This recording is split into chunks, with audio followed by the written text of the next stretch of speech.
this week's episode of the Eldritch Lorecast. What the difference is between when you sit down to play a tabletop RPG with some friends and running a live play. There's whole panels about this sort of stuff. A new trailer for the Mighty Nein series. Only on mute. I was forced to watch Mobius against my will. Where were you guys during the evacuation? In it.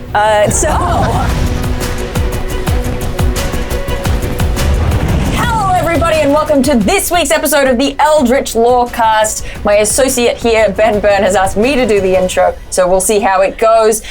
This is the #1 podcast in all the realms where we talk about TTRPGs and other things. Here with me, as always, is Ben Byrne. I'm Dael Kingsmill, and we have our lovely guests out of the cupboard, Adam Carnevale, and of course, Diana Fay, joining us all the way from the United States of America, but this time in the flesh. Yeah, and we have a question, but now I'm going to pass it to Ben. Yay! I've lost my voice. That's why Dad was doing the intro. Because you can't yell. There's a lot of yelling and energy in the intro. There is, yeah. But speaking of yelling and energy, Diana Fay, I wanted to ask actually all three of you what the difference is from your perspective between when you sit down to play a tabletop RPG with some friends at home and you choose the RPG, whether you're running or playing, and running a live play.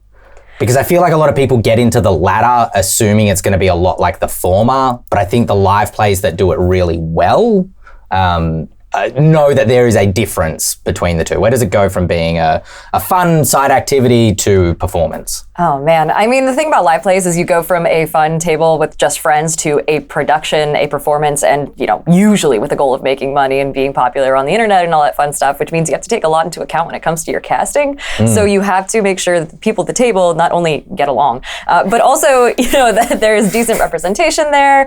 You're telling stories that are diverse. There is a decent amount of, I guess, like balance between people who can improvise super well and people who are the comedy and the comedic relief versus people who can tell a really intense emotional story. Those are all pieces you have to think about. And then also you have to plan out a lot more than you usually do.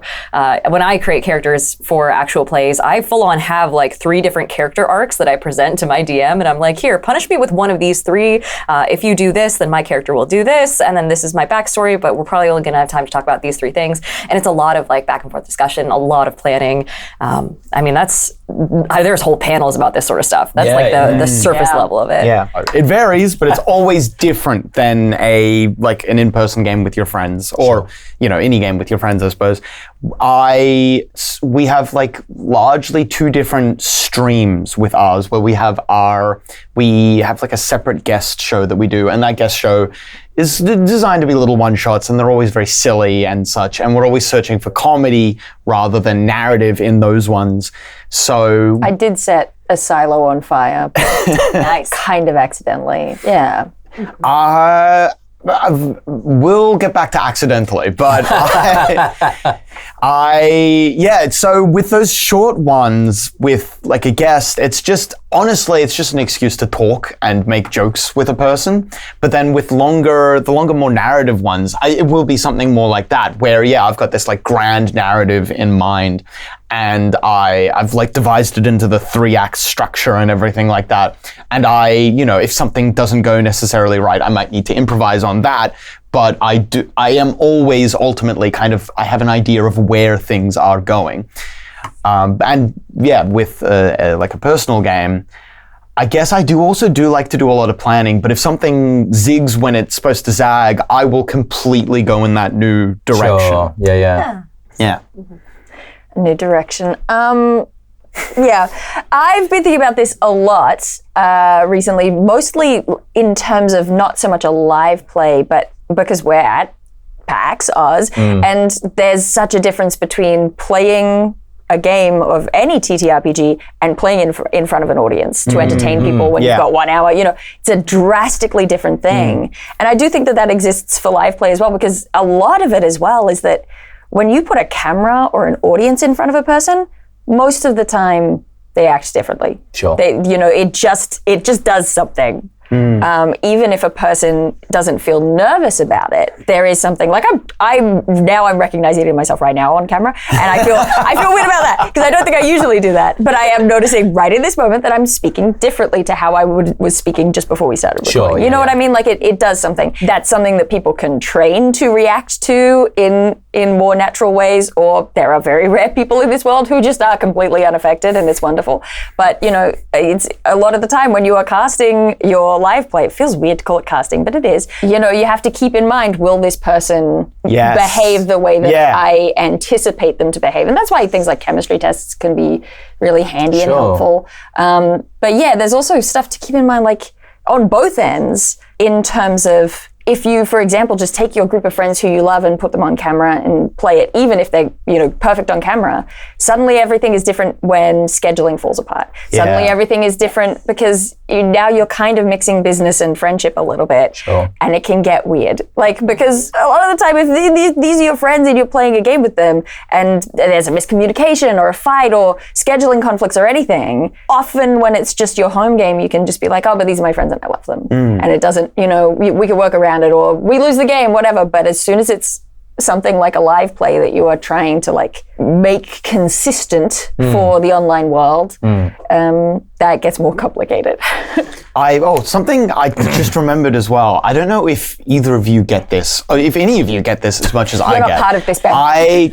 I apologize for not including you in that. But if any of you get this as much as I get this, but I become so vigilant about note-taking specifically, because there are so many plot lines and threads that I realize I've forgotten, and it's in a personal game, it's fine. But when a crowd is trying to follow a narrative, it is a nightmare to get an email 2 seasons in and be like, hey, what happened to the goblin in the backpack? Yeah. I hate that. It's so scary. I don't like it. It's weird. Don't tell me the mistakes I made. Yeah, I think it's an interesting topic because a lot of folks get into putting their game on camera. They invest a lot in doing so. But I think it's really worth considering why you want to do a live play or an actual play, because some of groups I see get into it, they're just playing D&D. Yeah. Which, if you're just playing the game, if you're going on a shopping adventure, we've seen Critical Role kind of evolve through their campaigns. That's not super interesting to watch. Well, maybe you're not a shopping episode fan the way I am. I'm a real fan of shopping episodes.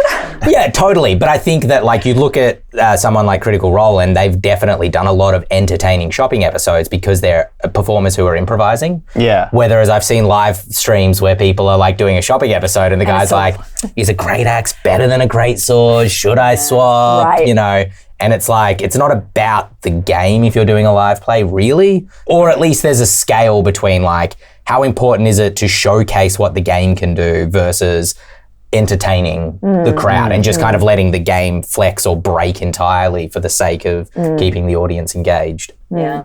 I don't think people realize when it comes to plays like live plays, actual plays, anything like that, how much discussion happens behind the scenes of timing everything out and being like, okay, I know that, this character and this character want to have an in-game conversation. We're going to have it around this point in this area. Sure. We need to keep it to 20 minutes or less, and then we're going to move on because we don't want to keep the focus on 2 people isolated in a room for that long. Yeah. And then when you guys do shopping episodes, here's how much gold you have, here's the shops you'll have available. Keep in mind what you're going to do ahead of time. It's a lot of planning out what's going to happen and sticking to those beats.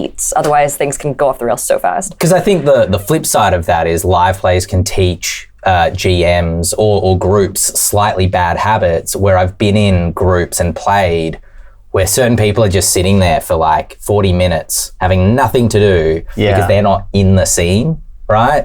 Which is fine when you're doing a live play and everybody at the table is there understanding that you're trying to entertain the audience. Yes. If it's a professional level thing like Critical Role, obviously they're all paid to be there, so they get their money no matter how many words they say or whatever, right? Yeah. But if you're there to play a game, if you've sat for 40 minutes and not said anything, I think there's a bit of a failure at the table to keep everyone involved and keep the balls up in the air and jump between scenes rather than letting 2 people D&M for 40 minutes. Yeah, and that's actually really interesting that you bring that up, because I was thinking about this recently when I did the MCDM Delian Tomb Draw Steel live play, which was only mini. It was 7 or 8 episodes in the end. We only filmed filmed over 3 days while I was in the States. But I was thinking about the difference between at my table when I'm running just, really casually. I love it when my players crosstalk. I love it when I'm dealing with this person and these people are having separate conversations and entertaining themselves. I love hearing that background chatter. It's my favorite thing. It puts me at ease. But when we were filming the Delian Tomb, every now and then we'd have these little conversations. And of course, once you've got a microphone on you and you're putting it on film and putting it in front of people, those little conversations become a huge problem. Yes. And you end up having to do a lot of tricky sort of mic ducking and trying to cut out this awkward conversation where it's like, in Dusk there was like a 2-hour conversation about the 80s Transformers movie. So, it happens. Well, speaking of live plays, if you do want to see what it's like, this is an amazing setup we're in currently. We're at Scryglass Studio, which is in Carlton in Melbourne. It's part of Elder Gods and Dragons, which is a venue where you can come and play D&D, Vampire Masquerade, any tabletop RPG you desire. They hire out rooms, but it's also a great community space. So if you are a Melbourne local, or if you're in Melbourne for PAX, probably next year, because this will be too late for this year, but come check out Elder Gods and Dragons, and Scryglass Studio is a specific room that we're filming in, and it looks pretty fantastic. Yeah, I keep staring at these torches. These lights are so Yeah, I know, aren't they? Man. How has PAX Aus been for you folk who are here with us? Oh man, 16-hour flight, totally worth it. The PAX, so I go to all the PAXs, the full circuit in the States, and this is a lot smaller. Yeah. But also the enforcers are just as nice. Everyone's so friendly. The crowd is fantastic. People will come up and be so polite and saying hi. You guys also treat your PAX Rising folks so much better. In the States, we shove them off into and I say we, the PAX team, shoves them off into a way back corner somewhere. Here you have to walk through them and see all of these nice little indie games and say hi to folks as you're passing through on your way to the bigger names, the video games and the tabletop games. And I love that. I love being able to have it right there in sight and having people really get the chance to explore indie games and have them catch their eye as opposed to being just in a closet somewhere. So I think that's fantastic. Also, again, food, amazing here. Oh my God. Also the exchange rate. I have spent so much money. I don't know what you're talking about. It's very friendly in this direction. Yeah. It must be nice. Must be nice. I spent so much money on magic cards. That's my gauge for how amazing this con has been, is how heavy my bags are going to be on the way back. So.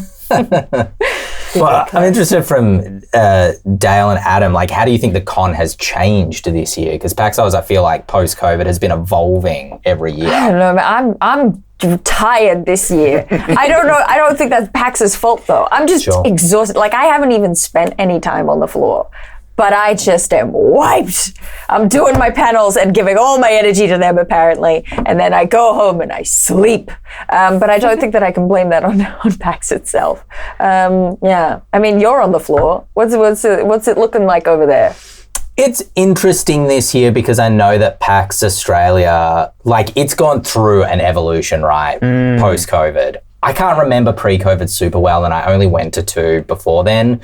But post the first PAX back, particularly the tabletop area, because I don't pay a lot of attention to the video game area, I'll be honest, it felt very like mum and pop tabletop marketplace, which was great, but it felt very low key. It was a lot of independent creators, literally one-person companies, bringing their... I had a friend one year come up and say, Dael, you know everyone, where are the cool parties? And I was like, oh, we're TTRPG at PAX Aus. There are no cool parties. We just go to a bar. That's it. Yeah. And then the last 2 years, 2023, 2024, it felt like it was starting to grow a little bit bigger. We had Lorcana here last year. This year, Games Workshop are back. We've got Asmodee here showing all their board games. We've got, it feels a lot more like an American con, still very, very small in size, but it just feels a lot more built up on the show floor. You know what I mean? There are banners hanging from the ceiling. From the ceiling, Ceiling. I know. My God. Someone had to get on a crane. Wow. Crazy. Ooh. That's pretty big. Imagine. I think it's very funny because the stuff I'm about to say is about to make you feel so much like Australia is one big podunk town. Okay, solid. Go for it. So I have only just kind of like been getting. I feel like PAX has been getting bigger and bigger and bigger, and I feel like I've come on this like wave recently where like I only started attending properly like recently. Before then, it would be like if I did anything, it was kind of like side events. Sure. Now I'm like, actively participating, and I can see that like panels and stuff like that are getting bigger and more like, I guess for lack of a better word, competitive. Like a lot of people are interested in them now. And I just remember you calling this PAX slightly smaller than the US ones kind of blows my mind, because this PAX goes across, I think it's 4 different spaces in the convention center. Yeah. And I remember back in my day, when I was a kid going to conventions. The 1920s, yeah. In the 1920s, BC 1920s, yeah. In the BC 1920s, I remember going, and it was imagine a convention 1/4 the size of PAX. Wow. And we were happy with our 1/4, I say. A badge cost 3 strawberries and your dignity. You were good. Actually, that's my change. I've remembered a change. Pre-COVID, they used to give you a lanyard, and now there's a bucket of them. And I keep forgetting that there's a bucket of lanyards, and every year I go, oh no, I just have to carry my pass. And then I say to several people, where can I buy a lanyard? And they say, Dael, there's a bucket of lanyards. Did you not walk 5 meters beyond the counter where you got the badge? No, I didn't. I think they should give me my badge. I also love the Rising area. I think it's great, and I love wandering around and trying all of these different little indie games and meeting people in that space as well. It's nice. It's a great opportunity to just play a lot of cool little games and meet a lot of cool people, and they are always so kind to me because I am so bad at video games. That's why we do tabletops. Yeah. I need to get down there because like I said, I just tend to ignore the video game section of the con, but by the sounds of it, there's things going on. Speaking Video of things, them, yeah. Anyway, there's a new trailer for the Mighty Nine series. Did anybody catch this?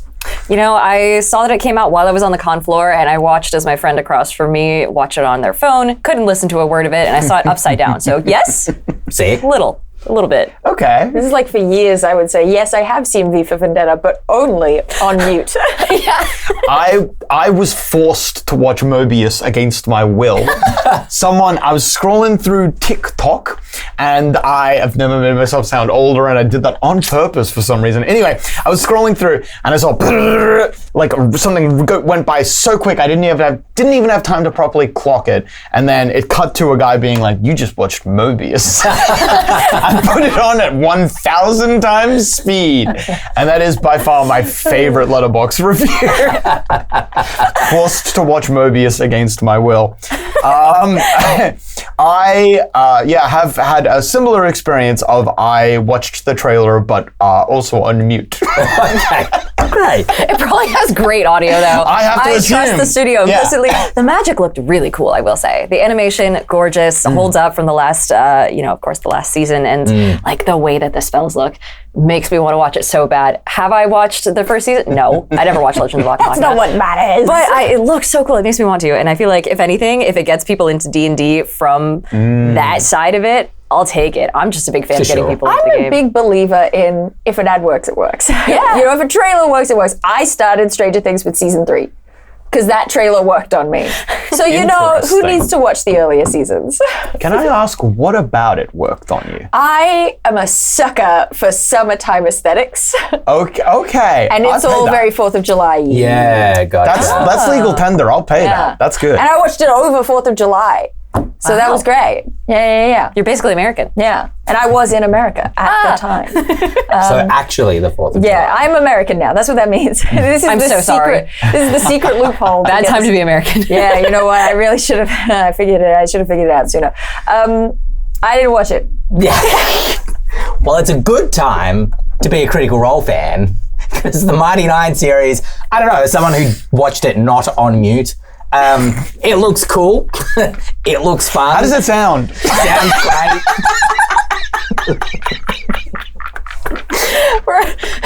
It's day 3, audience. Oh, God. We got a lot. Yeah, I'm cool. dizzy. It's Oh coming my out gosh. of November 19th. You'll like it or you won't. Like, Voice actors, the sound is so important. yeah.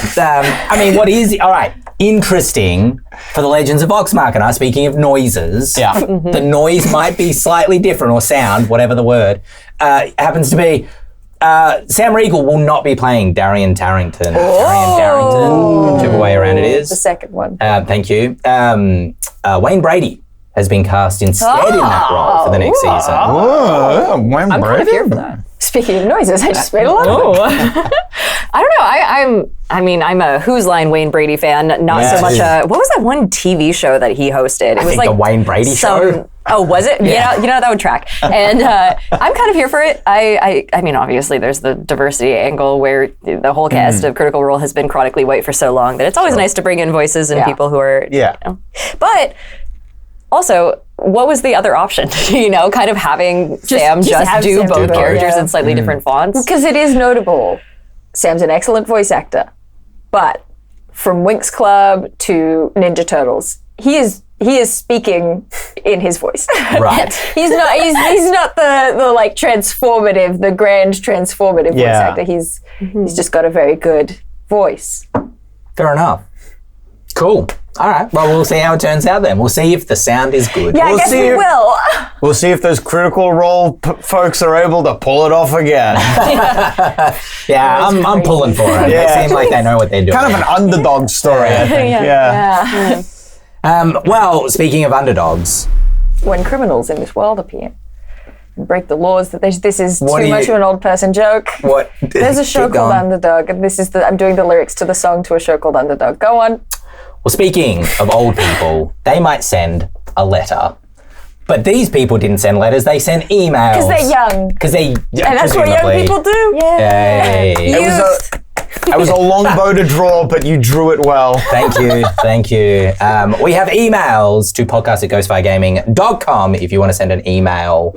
There wasn't that much news this week, also because we're doing the podcast slightly early. David's asking about being surprised by players. David's been playing with the same group for almost 20 years. They're awesome, they're fun, they're creative, but, pardon my voice, Remember that time my voice was gone and you mercilessly made fun of me for a whole episode? I don't know what you're talking I'm about. just suddenly remembering that. I don't know what you're Get talking him. about. It was a Halloween episode as well, was it? It might have been. Anyway, David he feels like he can predict everything his players are going to do at the table. He's never surprised by their choices.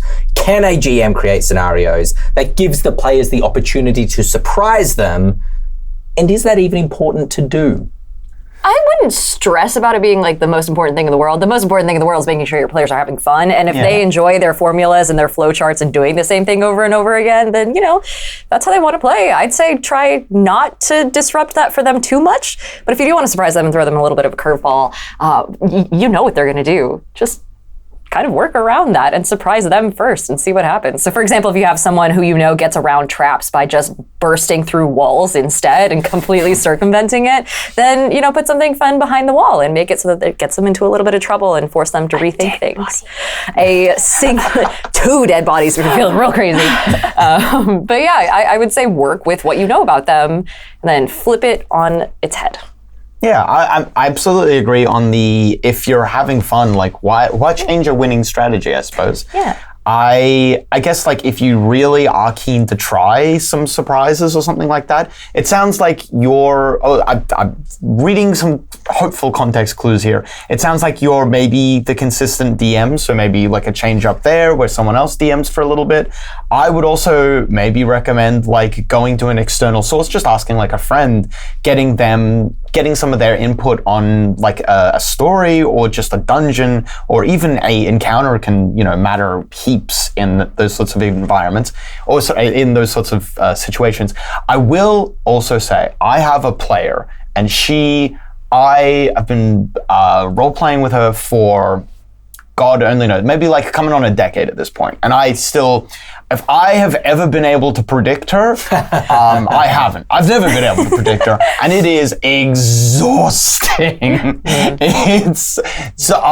The amount of prep I have to do just around her to specifically make sure that she doesn't, in any narrative I put her in, to make sure that she doesn't extend out too far out of the bounds of anything I've planned. She is so much fun to roleplay with, but I come away from every one of them thinking like I just did like a double shift. Sure. Like, why'd she burn down a silo out of nowhere? This is great. She keeps saying she didn't do it intentionally, but she looked at me across the table and was like, I'm gonna burn down that silo. She spoke like a demon as well. I think she might be possessed. I have no idea what you're talking about. Yeah, I mean, I agree. I don't think that it's, if you are having fun, if you're still having a great time, then don't worry about it. That feels like an external expectation that you should be surprising them, or they should still be surprising you because people talk about it, like on the internet, as an example. I'm young. But I don't think that if you are having fun and your players are having fun, then just keep doing what you're doing. But I will say, I think both ends of that, if you want to surprise your players, if you want your players to have the opportunity to surprise you again, I think that starts by looking at the encounters and adventures that you run and going, have I just like found like a great pattern that works really well? Have I got my, go-to sort of fixtures of how I run D&D or whatever game you're playing? And sort of look at how you can tweak your pattern a little bit and experiment with what you're doing. That A, surprises your players, and B, gives them more opportunities to do different things than you would maybe ordinarily have. Yeah. I mean, maybe 20 years, it sounds like they probably have already done this, but like jumping into different settings, jumping into different types of games, players might. Drastically different mechanics as well would be great. Because, I don't know, you get used to your tool set. Yeah. If everyone's got their sort of utility belt, they know how to use it. So, I don't know. I think there's a lot of value in changing to a game that works drastically differently or is a different genre and having fun there. But again, 20 years, maybe they're already doing that. Yeah. Maybe they are. I can predict some of my players really well as well, but I am still in that phase of I love it when I correctly predict what they're going to do, because I never say, hey, you should do this thing. I just like put all the pieces on the field and I wait for them to come up with the idea, and that makes me feel good. Yeah, no, I agree. I think that predictable players are actually kind of a good thing because it helps with your prep. If you know the direction they're likely to move in, you can start to prep, okay, well, if they're going to go this way, then they're going to meet this person, so I should start kind of setting up what they look like and find a stat block for them if I need to, or whatever it happens to be. My players are not so predictable, or the players that I've had through the years have not been so predictable that like I know what they're going to do at every stage, but it just helps you kind of like create areas of the lowest point for the water to flow, even if it doesn't always necessarily go that way, you can then still shift things relatively easily. So I kind of like predictable players. Well, that's a good idea. Throw them over the end of a waterfall. See what they do. We're talking real life or in game? The players? Or the characters? You mean the characters, right? The other thing though, like with changing system or changing setting is like players, and I do this when I play like role-playing video games, right, is you kind of like can fall into archetypes that you enjoy playing. So when I'm playing Skyrim, I'm like, all right, sword and board this time, here I go. And then I'm hiding in the shadows and shooting arrows 40 minutes later. So relatable. And so like, looking for different settings where the certain archetypes the players always fall into don't exist as much, or they're encouraged to try different archetypes. Could be interesting. I think 20 years they've probably tried other things like that, but there are new games coming out all the time. Yeah. They haven't tried this one. Insert. It's the Oh. Ah. Speaking of wow. That's for Dante to figure out. He'll make it look like you're normal. I'm so sorry, Dante. Don't apologize to him. No, now you have to apologize. You swore. Speaking of apologizing, we're not going to apologize to Emil because we're going to answer their question. Okay. Unless I said their name wrong, in which case I apologize.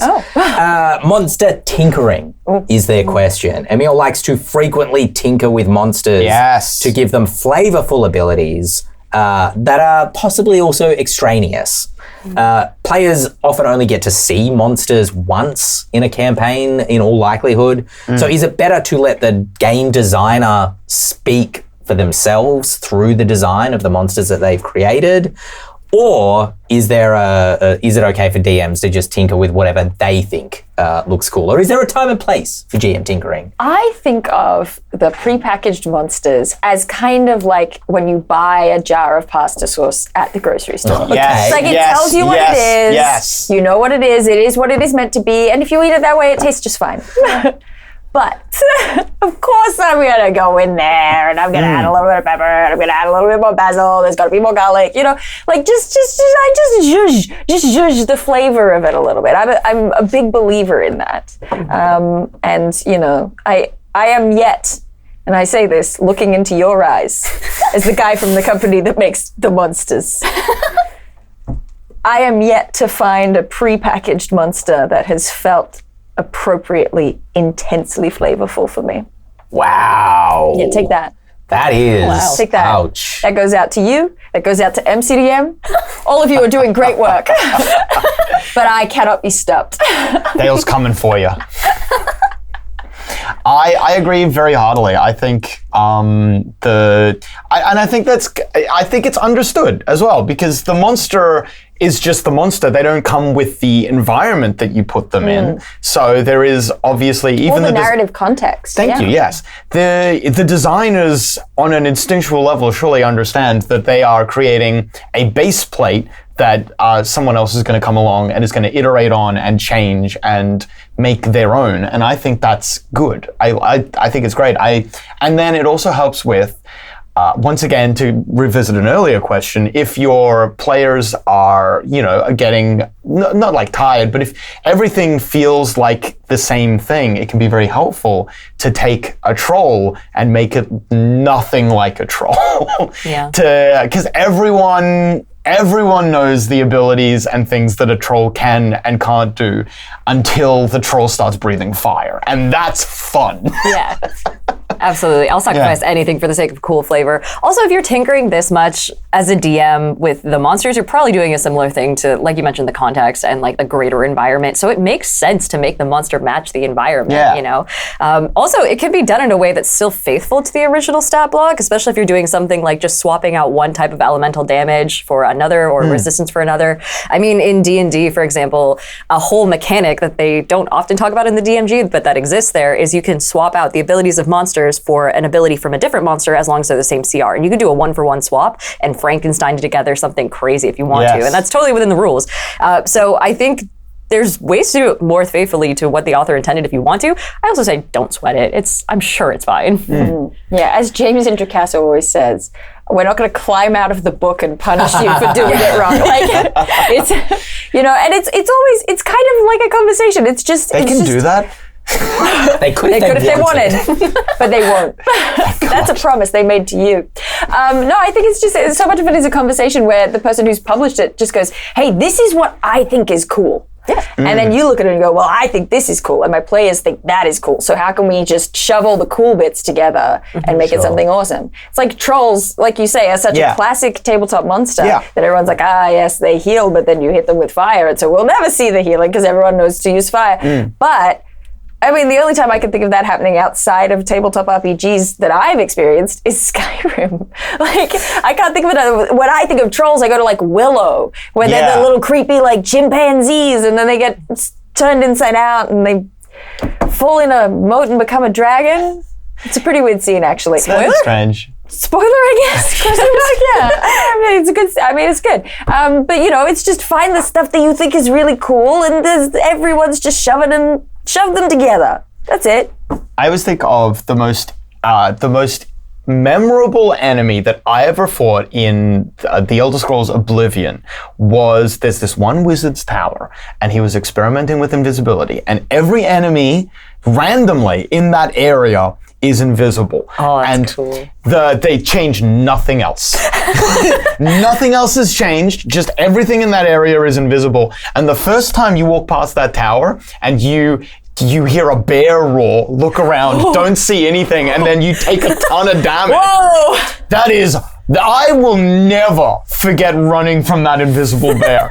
If I live to be another 1,000 years old, in addition to the 1,000 years old I already am, if I live to be 2,000 years old, I will still, on my dying day, be like, that bear.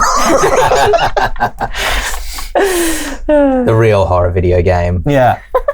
Yeah, I agree. I mean, I think with the 2014 Monster Manual, it did feel like a lot of monsters were very, very similar. If I'm not mistaken, particularly giants had this problem where like the difference between an Etten and a Cyclops and a Minotaur even, and even a fire giant were all the same. Like I don't even think fire or cloud giants did fire or cold damage at the time. But the Monster Manual now, the 2024 one, has tried to, I think, pushed a little bit by the third parties, because Cobalt Press do incredible monster books. I love their monster books for how flavorful their monsters are. And in defense of not tinkering, all I'll say is, I love when I don't have to because it saves me time. Sure. And when I can find a stat block You and go are like, right to exactly defend them. that. I was too harsh.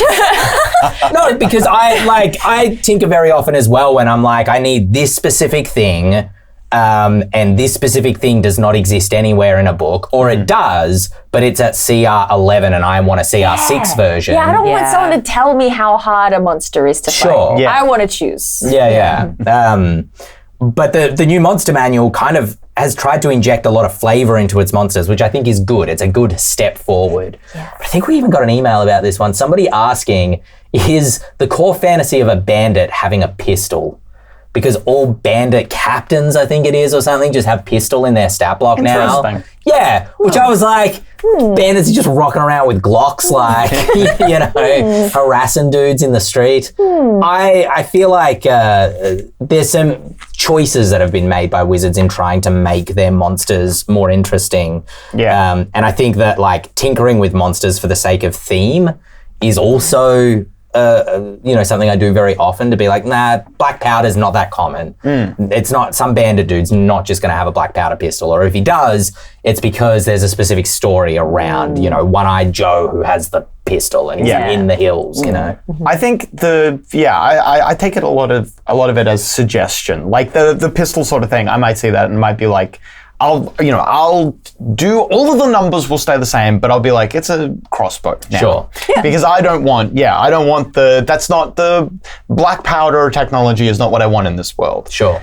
So I do that sort of stuff. The number of times a sword and a club have become other things, couldn't tell you. That said, I think that a Monster Manual is a Christmas tree with Christmas presents underneath it for a GM, and I love flicking through them and just going like, oh, what is that? I'm going to run that, you know, getting excited by the untinkered stat block, so to speak. Yeah. Building an entire like one shot around just a single really cool monster. Yes. That I want to. Yeah. Yes. Witcher style. Yeah. I like it. Because Wow, I definitely I got a setting for you. Actually, really quickly, just cutting back to the PAX for a second. Where were you guys during the evacuation? in it. So I was walking through the exhibit hall, and right before the evacuation happened, there was an alarm going off. Very Australian alarm, by the way. It was just like mumbling with a slight accent. I couldn't hear a single thing that it was saying. But I looked to my Australian friend Maddie, who's been with us the whole trip, and she's like, "Oh yeah, they're saying to evacuate." And I'm like, "Okay." But right before that, I had seen a bunch of smoke come out from the booth. I needed a translator. It was so bad. I don't know. I'm getting used to it now. So you guys need Bloody hell. Listen, I get it. menu around here is Everybody made it to Billabong. But I actually saw a plume of smoke come up from one of the booths as I was walking by, and then a second later the alarm hit. And then, we evacuated outside. It was fun though, because a bunch of Spider-Man cosplayers while they were waiting for the all clear, started climbing all these structures around the area all together, and everyone was taking photos. It was honestly kind of fun. Oh, that's nice. Yeah. I wish I was there. You and I were both at a restaurant. We'd just finished our Draw Steel panel. Right. And went to get food, which I was very good. I hadn't eaten. I was so happy to have food because I missed my lunch hour because my hands were glued to a hat. It's a long story. Anyway, but no, our friend Scarlet Moth had been with us at the restaurant and eating and said, okay, I'm going to go and I've got this thing on now and left. And about 5 minutes later, I got a ping on my phone that said, the main hall has been evacuated. Yeah. And then we just started hearing rumors. We had the rumor that an Xbox had caught fire. Mm-hmm. And, it's what actually happened, for those who didn't see the eventual all clear tweet that they put out, was that a PC or Xbox or something like that was part of a booth and was periodically letting out smoke or vapor of some variety as part of their decor. And someone saw that and pulled the alarm.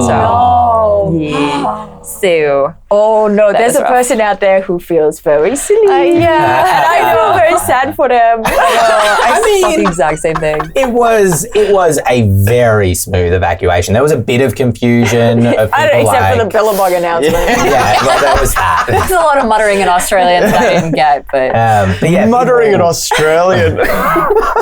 Filtered out very quickly, filtered back in 20 minutes after people got back in. You wouldn't have known anything had happened because fortunately it was a false alarm. It wasn't a real fire. You might say it was a ghost fire. I didn't like that. I didn't like it. Maybe if you'd put on some sunglasses, I could be convinced. I'm not going to lie. I brought the evacuation back up just to You make evacuated that joke. everyone, didn't you? You caused this.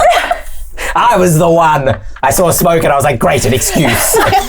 It's just really good branding, you guys, I promise.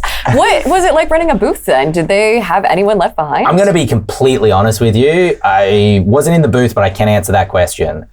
Because no, they filtered everyone out. Okay. So I was somewhere else. I wasn't at the Ghostfire booth when this happened. I was basically taking a break, but I was still on the show floor.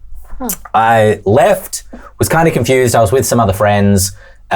We came back to the show floor after the fact and I beelined for the Ghostfire booth because there was a little bit of concern around if they don't let the vendors in first. All this, everybody, there was no lock up your stock or anything. I would have been sprinting for the magic booth, not gonna lie. Go on. It's happened before, we can do it again. And to be entirely fair, any fears that anybody had around people being a bit naughty with unattended booths, as far as I'm aware, were completely unfounded. Everybody was fine. Yeah. We're doing a board game demonstration for Aberration, which is our Grim Hollow set board game. And what had happened was that the Mark had just finished explaining the rules. They had just gotten to start their second turn of the game when the alarm went off. And apparently the group were a little bit disgruntled by that. They're like, oh man, this is really annoying because we're enjoying the game. Everybody left. I got back to the booth first. Those 4 blokes came back. Mark, nowhere to be seen yet. And they just started, continued playing apropos of nothing. So, that's awesome. Yeah, that's good. Wow. So, it was great in the end. I think, well done PAX attendees for what is honestly not that big a story in the end, which is a good thing. You know what is a big story? Vanuenbor? I don't have my glasses. That's a cool name. I can't help it. Sent in an email and they asked about playtesting homebrew. How do you go about playtesting your own homebrew when you don't have the resources of a company or vast playtest data? Dael smiling, I know exactly why. You don't necessarily have a large community, let's say, to be able to provide you a lot of playtest feedback data. And I think the spirit of this question was also around if you're just playtesting literally homebrew for your group, how do you make sure things are balanced? You were smiling. I just make my players use it. I don't force them to. Like I am only ever, well, not only ever, but mostly only ever making homebrew because it's something that a player is interested in. So they're usually happy to play test it, but it's so messy. It's so messy. It's just like, we're doing this.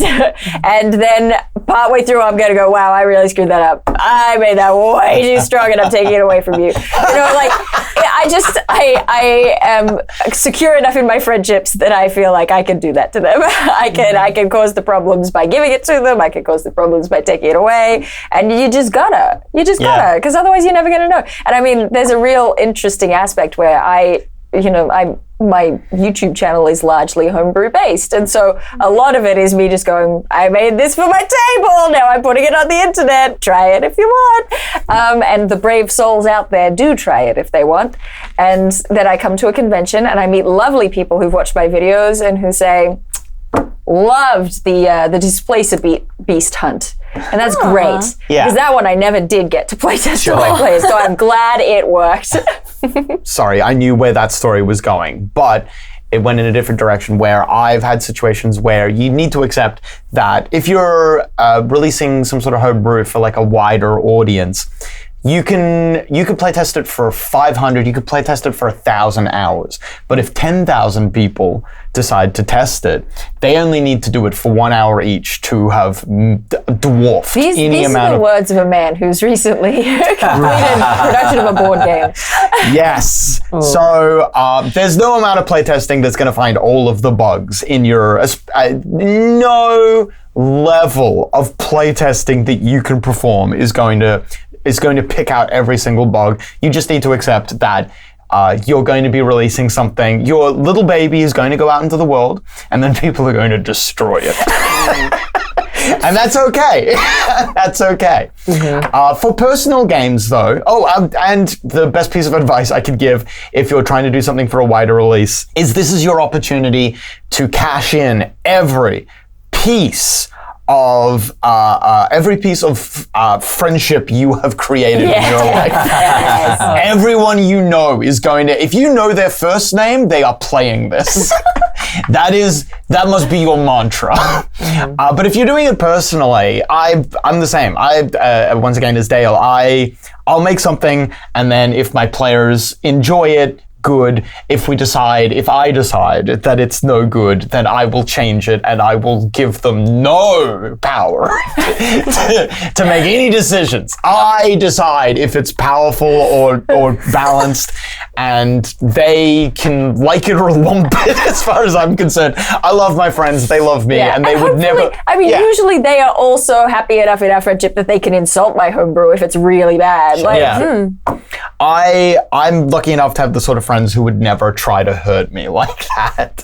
So Lucky you. So I do rule with an iron fist, but it is unnecessary. Oh man, this is kind of where I falter because I'm not much of a homebrewer myself, but I do know that a lot of people will turn to usually Discord servers and they'll just toss it out there and be like, hey, if anyone likes homebrew or knows about balance, like this is a weak point of mine, can someone sanity check this for me? Obviously that's relying on the kindness of strangers who have a spare moment to read through a PDF or whatever. So it doesn't always work, you might not get the feedback you want. Another thing people do is they'll go to friendly local game stores and offer to do play tests there, which is brave of them because you are wandering in and playing with strangers, but at the same time, that's how you get a good, a good selection of people to test, a good group of, what is it called inside? A good sample. Yes. And that's a really good point because there are dedicated subreddits to homebrew stuff where people have a lot of information. They love dealing with homebrew and looking at it and going, okay, well, here's where the maths starts to fall apart. Those are great places to go, especially because even if you don't immediately get a huge response and a huge amount of feedback, you're getting feedback from one or two people who know what they're talking about usually.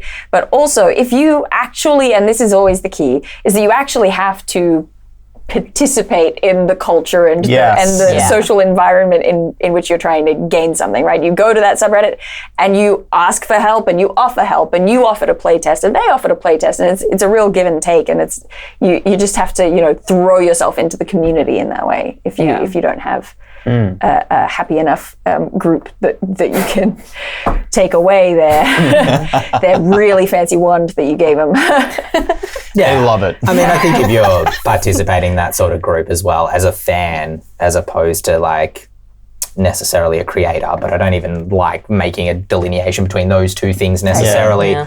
But like the approach of like, if you're looking for cool things to put in your game, at the same time as creating your own cool things, being part of one of those communities could be really strong because you're naturally pulling on other people's ideas and giving them feedback and then putting up the things that have worked well from your game to get more feedback from those folks. Yeah. I tend not to have the problem of giving players too powerful items. Oh, look at this guy over here. Is No, that what we I feel like this is not a flex. I feel like this is the opposite of a flex because my problem is whether the items or whether the whatever it is happens to be fun. Yeah. Because we had decoctions are like a running gag at my table about how useless they are because they were like a magic item or a selection of magic items that I came up with that were all meant to be potions that give you a buff, but also something negative. So they were kind of like a trade-off sort of thing. Very much trying to like mimic the Witcher decoctions that like, you know, raise your toxicity and create some sort of metabolic negative effect, but at the same time you get this power. So they're intended for specific reasons. And so players would find like you find this box and you open it and inside is 50 gold pieces, there's a necklace with a you know, thing on the end of it. And then there's 3 decoctions. And my players would say, well, I take the necklace, the gold, and I throw out the rest of the trash because they just weren't that fun to use, I don't think, in the end. And so I think just like, what do your players keep using at your table once you give it to them and finding out like what the super fun things are. And then if something is too powerful, there's something that's made it into the Grim Hollow Player's Guide, the retractable shield, which lives in your gauntlet, and then when something goes to hit you, you can raise your armor class and potentially parry and attack back. It's quite strong when it triggers, but it's fairly, you know, hit or miss. But it's super fun. And so I argued for the design to stay basically as it was instead of trying to make it more balanced or Because, not. I mean, now I'm starting to move slightly further away from the question, but like with the decoctions, for example, like something that is a consumable one-time use, I go ham on them. Yeah. You know, because it's like, well, if it was way too much, it's done. It's done. I'll just never give them another one. Yeah, sure. I'll never give them another. Like one of my favorite things that ever happened to me in Baldur's Gate 3 was when I snuck the entire way through the Hag's Lair. Yeah. And I got to the room at the bottom where it's just like wall-to-wall potions. And they don't really tell you what they do. They're just like, they're named really flavorful things. They're like the wails of a grieving widow or whatever. And you're like, well, damn. I guess I'll drink it. Let's see what happens. Yeah. I think I downed like 20 of them in the fight. And it was great, you know? One and done. Go hard. Give your players wild potions. Speaking of Baldur's Gate and 2024, you've just triggered a memory from this PAX in particular. I'm curious if any of you have found this. Players bringing expectations to the game from Baldur's Gate. Oh. Because I've had a couple of players come to my table this PAX because we're just playing with folks who come to the Ghostfire booth. They've all been great, but it caught me a little off guard is a player going, well, this is how it works in Baldur's Gate 3, so can I do it Mercer in this effect game? move over. Yeah. There's a new sheriff in town. And it had me going and double checking. Maybe they changed this in D&D 2024, whether like quaffing a potion is a bonus action or not. But it is in Baldur's Gate. Yes. And shoving, as everybody was like, can I I was just going shove to a say, guy? it's probably the shoving thing. Yeah. Bane of DMs everywhere. Okay, I'm glad I'm not alone. No, yeah. I absolutely got that as well. Yeah, one of the players at my table, he's like he really loves kind of like working with the numbers and systems and stuff like that. He really loves optimizing things. And he, with the jump thing, you can move a little, for those of you who aren't in the know, if you jump in Baldur's Gate, you can get a little bit more movement out of your character. And he was asking me, is that because we'd been playing for a decade at this point. Yeah. And he was like, is that in D&D? And I had to be like, no, that is not in D&D. And there were a couple other little things like that, like all of the weapons have, which has been now added into the 2024 rule set. All the weapons have like a cool power that you can use if you have proficiency, which I think is a great idea. I absolutely love that. Yeah. I think the 2024 rule set took a lot of the great innovations that Baldur's Gate made and really ran with them. But yeah, I have absolutely encountered at least one player who is very upset. Yes. Yeah, okay. That's interesting. Isn't it such a lovely experience that I've had like 3 or 4 times where someone comes to the table and just wants to do something cool and fun, and then you have to say, oh no, the game's not as fun as that. Yeah. Having to explain to my sister that a dragonborn doesn't have wings. That was so sad. I should have just let her have wings. I regret it every day. How do you find that, like, this is just a general Ben question continuing the conversation, that line between fun and rules, right? Because there's obviously the rule of cool, which is like, well, if it's fun, let's just do it.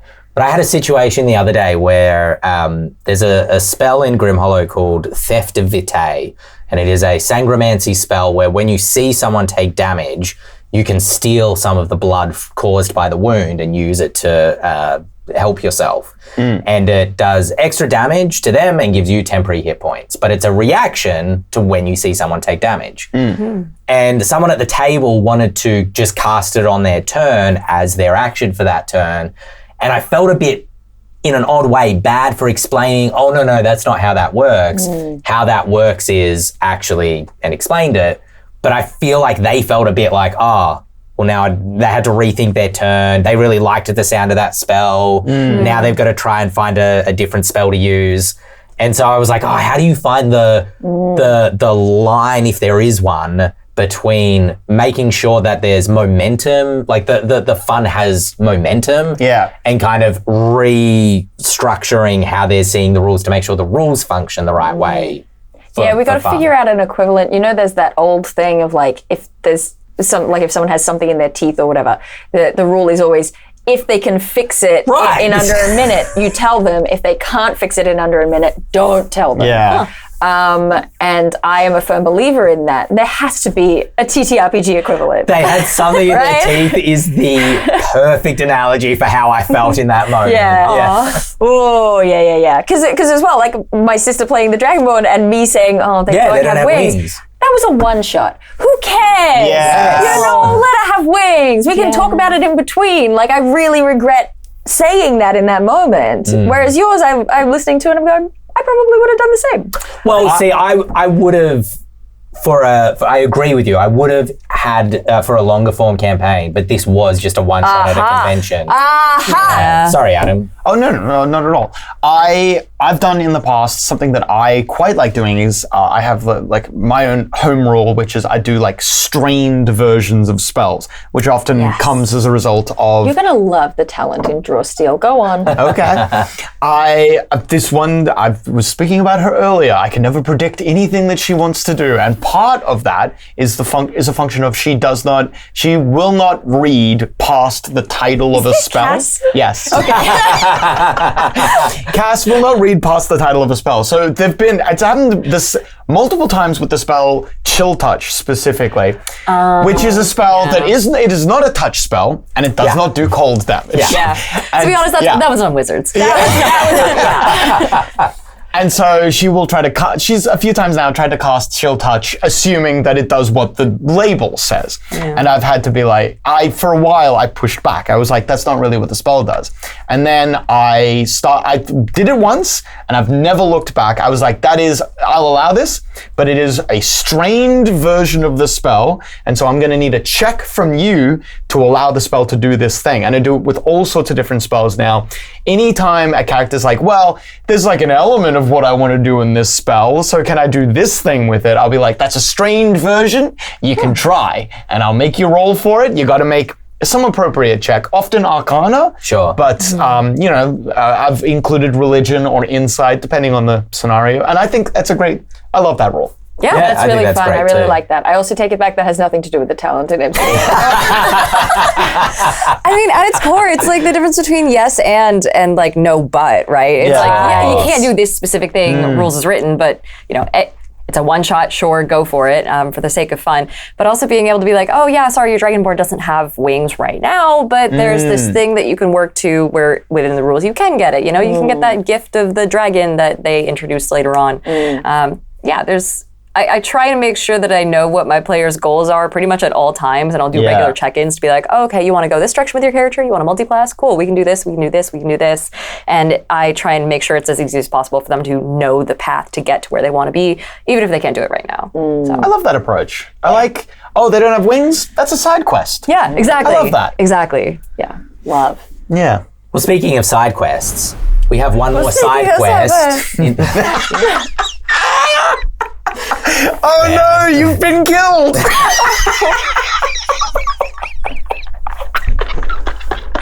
You know what?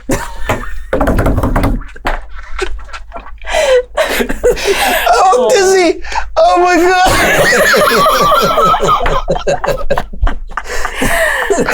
Oh, mercy me! Oh my god, it's been a long weekend. Oh my gosh. It has. All right. Speaking of side quests. That was good. Yeah, nice, well done. We have one more email that we're going to side quest into, which is coming from Nathan asking about overlapping cosmologies. Would you change the cosmology of a system or a setting if you were unsatisfied with some of the overlap? They were talking particularly the overlap between different planes. A lot of the hells kind of start to feel pretty samey, or different parts of the Shadowfell. And are there pitfalls to changing the planes in a game system? Seem to focus this question much more on realms than like deities when I say cosmology. I'm a problem. I'm a problem in the world. I know. I don't think I have ever followed the cosmology of any setting. No way. I mean, I guess like a game like Kids on Bikes, but that's just because that's planet Earth. Yeah. That's great. No, I don't know. I always turn to that map and go, okay, what? And then do whatever I want. I have other dimensions and like overlapping planes and pocket dimensions, but that's more a sort of byproduct of me being such a fan of mythology and folklore and sort of the way things work there. But I think part of it is also because I do love these stories in which it is so blurry between those things. So I don't want it to be like, oh, now I will cast plane shift. I want it to be like, well, no, you happened to be walking into the woods at dusk and now this has happened. You know, you stepped in the fairy ring and now look. That's I like it to be more slippery and more, dare I say, vague and also evocative.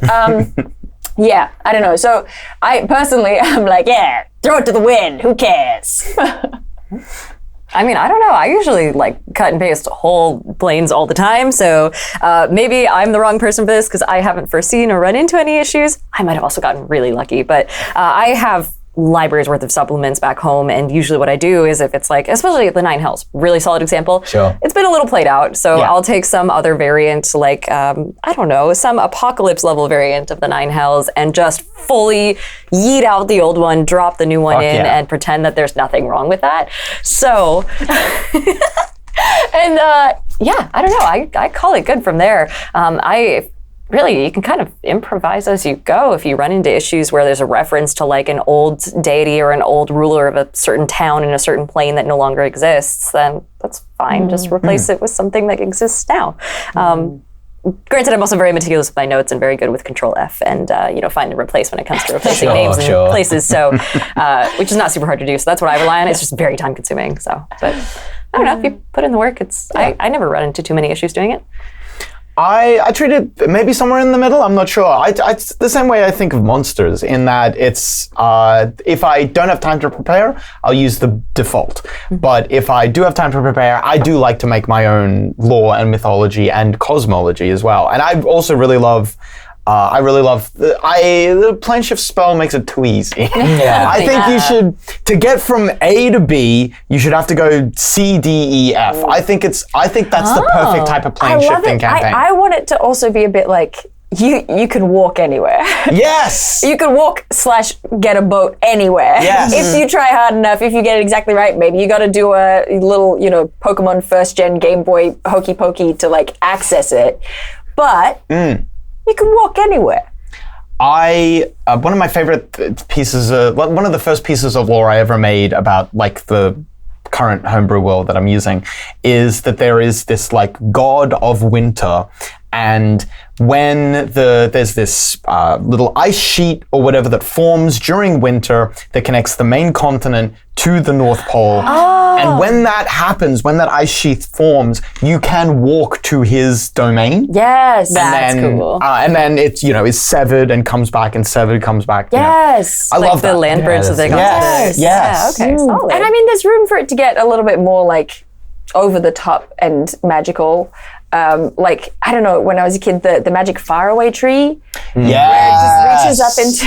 I'm so sorry. Before we started filming, we spent so much time talking about Australian TV shows, and now I'm bringing up the magic faraway tree. Anyway, but it's just a tree, and at the top of the tree is another world. But it's kind of, it comes around, it changes, it's always a different thing. So every time you go there, it's something else. But it is kind of always there. It's just a timing thing. They've had whole books where it's like, oh, well, we got to get back to the faraway tree before it rotates, before it moves to the next land.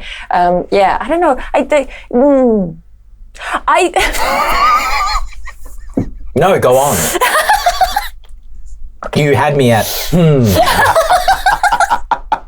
I think that's where you're up. I think the concept of liminality and liminal spaces, people have forgotten liminal times, but anyway, liminality has become a very widespread concept recently, but I don't think people have quite grasped what it means. So liminality is the between of things, and that is something that throughout human cultures and throughout human history has been associated with magic. He's stroking his chin. He's pondering. He's thinking. But and I think for me, I just need some aspect of that, and it can be, we traveled between planes in the Liveplay of Dusk, and that still felt magical, even though it was quite a plane shifty type of like, you're here and then you do something magic with an item and now you're there. But it was still described with a certain amount of that magical liminality that I think made it feel right in a way that just like, whoop, it's done, doesn't. I don't know. I think it might just be a Mia problem. No. it makes sense. Agree with you entirely. Like I wish, like the way you talk about like moving between spaces, outer planes, the Feywild in particular, I've gone to pains to try to explain to folks sometimes how the Feywild functions in Grimhollow, which is an approach I've brought into it, as like a plane that's almost like stitched into the mortal plane. And like you said, you can wander into the forest, or like the real what's the Studio Ghibli film? Spirited Away approach of like you just walk through a tunnel. Yes. Or things like you're walking through the forest, everything's normal, and then everything just starts to get a little bit strange. And then you get into, as we've talked about before, this supernatural space of like this space that is so ancient and natural feeling, but it's kind of beyond the bounds of where mortals usually roam. The pitfalls I have fallen into with trying to take alternate approaches to the cosmology of a game system like D&D is twofold. The first is player expectations, coming to the table and just going like, oh, so we're going to the Feywild. And it's like, well, I guess the mystery just got sucked out of the room there. Yes, you are going Disgusting. to this. Find a fairy circle. Find a fairy circle. And the second problem is that particularly spells, we've talked plane shift, kind of specifically call out realms. It's kind of hard to play 5th edition without, at very least, an equivalent of the ethereal plane, right? Because definitely. So many spells call out the ethereal plane. And so when you're writing a 5th edition supplement, which, Nathan may not be in the situation of, you have to kind of tread a line of going full Dael Kingsmill, full vague and evocative, which is where I would love to go, but also making it still feel like it works within the system, so it's not going to become you wear the confusing to shackles of a players. product that must make sense. Yeah, kind of. You can't be free in punk rock like I am. But like that might be, even if you're not writing a fifth edition supplement, but if you're like running games professionally or you're running games for not just your close friends,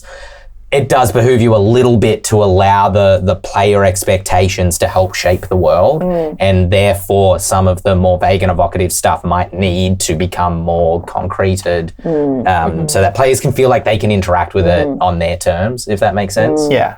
And so that you're not just eliminating a whole bunch of options for them. Yeah, exactly. Which, at your own table, if you're just playing with friends, eliminate away. Oh yeah, big fan. You can't do that.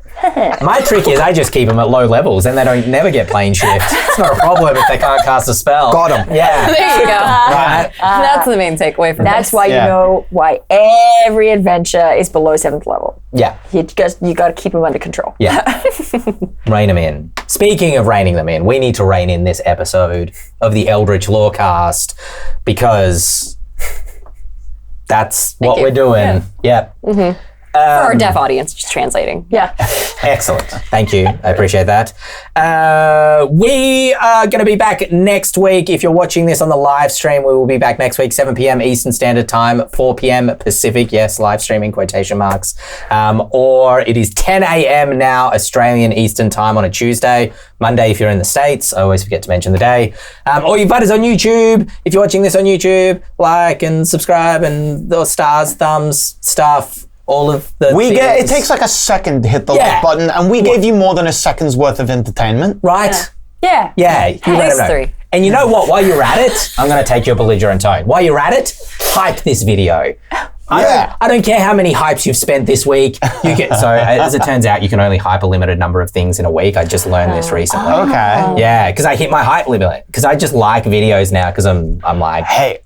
Like limit. Okay, I thought you said hype limit. No. limit. Hypes are a new thing. YouTube did a thing. Yeah. Okay. I don't know how long it's going to last. I'll be real with you, but right now Probably it's not real. that long. I've lived for eons. Nothing lasts for me. Just like this podcast. My name's Ben Byrne. My name's Ben Byrne. I've been here. That didn't work either. His name's Ben Byrne. He's been here with me, Dael Kingsmill. I just hit my microphone and I'm sorry. And also Adam Carnevale and Diana Fay. And Diana, where can people find you online? Oh, everywhere. I am on Instagram, TikTok, YouTube, Facebook. We don't talk about that one that much. And Twitch over on at Diana the Rose. That's my profile. That's me. I'm also one of the 2 hosts of the Worlds Apart podcast, which is just me and my friend Odie, who I actually met in person, in the flesh, because he's in Australia. I'll be meeting with him in like 20 minutes.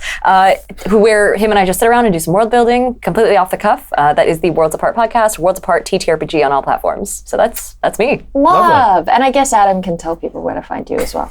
I can be found screaming, ranting, and raving on most street corners. But aside from that, you can find me online at Retro Archetype on your social media platform of choice, or on the podcast D&D is for Nerds. I'm the nerd. We're playing D&D.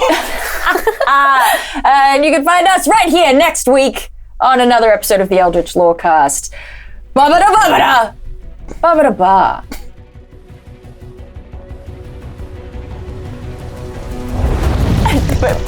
It's actually exactly what the fire alarm sounded like to me. So. Beautiful.